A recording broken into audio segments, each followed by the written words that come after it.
비만과 관련된 만성염증은요, 증상이 아주 미세하게 오랜 시간에 걸쳐서 천천히 몸을 망가뜨린다 이렇게 보면 돼요. 증상도 별로 느낄 수가 없고요. 그래서 이 만성염증을 우리가 침묵의 살인자다 이렇게 부르는 거죠. 아니 우리가 어디가 이렇게 다쳐서 피가 나거나 아픈 게 티가 확 나면 병원을 빨리 가잖아요. 근데 이거는 병원을 갈 기회조차 안 준다는 거죠. 너무 서서하게 몸에 나타나니까. 기회를 잘 모르는 거죠. 그치. 게다가 특히 이 염증이 가장 취약한 곳, 혈관이거든요. 일단 염증 물질이 혈관을 공격하면요.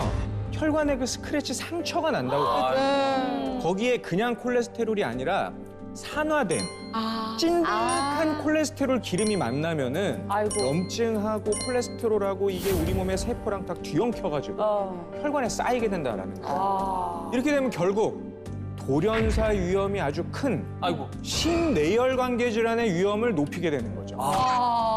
우리가 이제 상식적으로 네. 피부에 상처만 나도 뭐가 묻거나 건드리면 엄청 불안해요.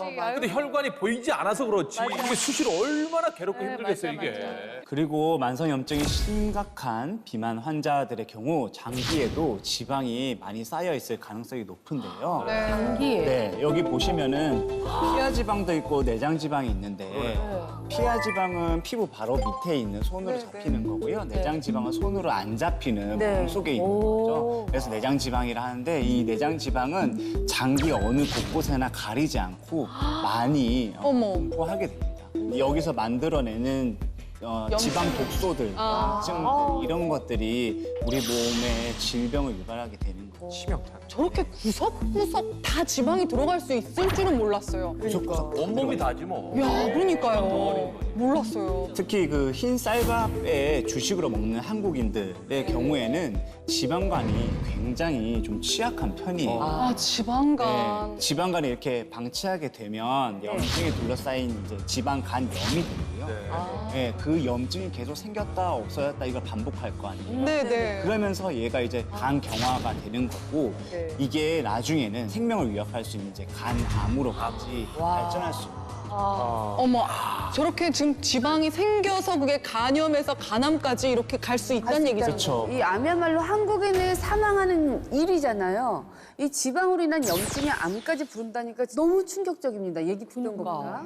네. 이미 충격을 받으셔가지고 계속 얘기하기가 좀 죄송스럽기도 한데 그래도 알 건 알아야 되잖아요. 이 만성염증이라는 게요. 암을 키우는 씨앗이다. 진짜 이렇게 말해도 과언이 아니에요. 실제로 만성염증 수치가 높으면요. 암 발생률이 남자는 38%가 증가하고요. 여자는 29%가 증가하고요. 사망 위험률도 남성은 61%, 여성은 24%가 높다. 이런 통계가 있어요. 굉장히 심각한 문제예요.